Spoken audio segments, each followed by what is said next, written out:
Are general managers overthinking the NFL draft? Sort of. If I were building a big board for the 2026 NFL draft, Ohio State linebacker Sonny Styles would be my number one player. Not a quarterback, not an edge rusher, or offensive tackle. An off-ball linebacker. And that's exactly the problem, because when draft night rolls around, there's a very real chance that Sonny Styles doesn't go in the top 3, maybe not even the top 5. Not because he isn't good enough, but because of the position he plays. Every NFL team faces the exact same question on draft night. Do you take the best player available, or do you prioritize positional value? And this year, that debate is at its absolute peak. You could argue the best 3 players in this class are Styles, Caleb Downs, and Jeremiah Love.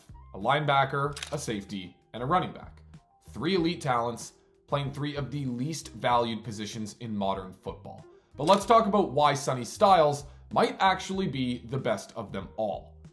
At 6'5", 244 pounds, he shouldn't move the way that he does. But then he goes to the combine and runs a 4.46, jumps 43.5 inches, and posts a 9.99 relative athletic score in the top 1% all time. He's not just big, he's not just fast, he's rare. And when you turn on the tape, it matches. His best trait, run defense and tackling. Styles processes quickly, takes on blocks, sheds cleanly, and explodes downhill. He had 47 run stops last season, but the craziest stat, just a 2.2% missed tackle rate. He didn't miss a single tackle during the entire regular season. That's not just good, that's absurd. And he used to be a safety during his freshman and junior seasons at Ohio State. So you have a 6'5", 244-pound linebacker who can actually cover. In over 300 plus coverage snaps, he allowed just 29 catches, 183 yards, and 1 lone touchdown. That's elite production, especially in the Big Ten. You're talking about a linebacker with size, range, instincts, and real coverage ability. At just 21 years old, so he's not even close to his ceiling yet. Also, quick side note, he was named after Sonny Corleone from The Godfather, which obviously means he's the best player in the draft. That's just science.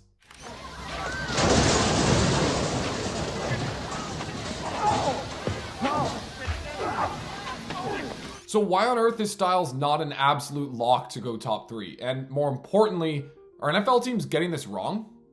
Here's the reality. Not all positions are valued equally. Quarterbacks, edge rushers, offensive tackles, those guys are expensive. They're hard to find and even harder to acquire in free agency or via trade. Linebackers, safeties, running backs, much easier to replace and a heck of a lot cheaper. Just look at the market. A top-tier off-ball linebacker like Devin Lloyd, in his prime, an all-pro level player, gets around $15 million per year. Meanwhile, good, not elite edge rushers by any means, guys like Jalen Phillips or Odafe Owe are getting $25 to $30 million per year, despite less production, less consistency, in Phillips' case, a ton of injuries, and much fewer accolades. That's the difference that positional value creates. So, teams think long-term. If you draft and develop a pass rusher or a tackle, you're saving massive money on a rookie contract. And if they hit, you've locked down one of the most important positions in football. That's why so often you see the 5th or the 6th best edge rusher get drafted ahead of the best linebacker. But at what point does that thinking go way too far? And at what point are teams just purely reaching? Because we've seen what happens when teams stick to their gut and just take great players. Look at Detroit. In 2023, they couldn't give 2 shits for positional value. They took Jahmyr Gibbs, a running back, 12th overall, then Jack Campbell, an off-ball linebacker at 18, 2 quote-unquote low-value positions. They then took tight end Sam Laporta and safety Brian Branch in the 2nd round, making it one of the best single draft hauls we've seen from any team in recent years. And what happened? The team exploded. 12-5, NFC Championship game, one of the most talented rosters in football. Campbell has since become an all-pro, and Gibbs is a superstar. To me, that's the power of just taking great players.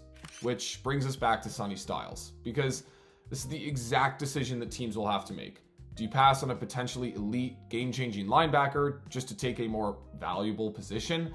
Or do you trust the tape, trust the talent, and take the best player in the draft? The truth is, There really isn't a perfect answer. Best player available isn't always right, and positional value isn't always wrong. Team context matters, roster construction matters, but every once in a while, there is a player that comes along who really forces you to rethink the rules, and I do think that Sonny Styles is that player.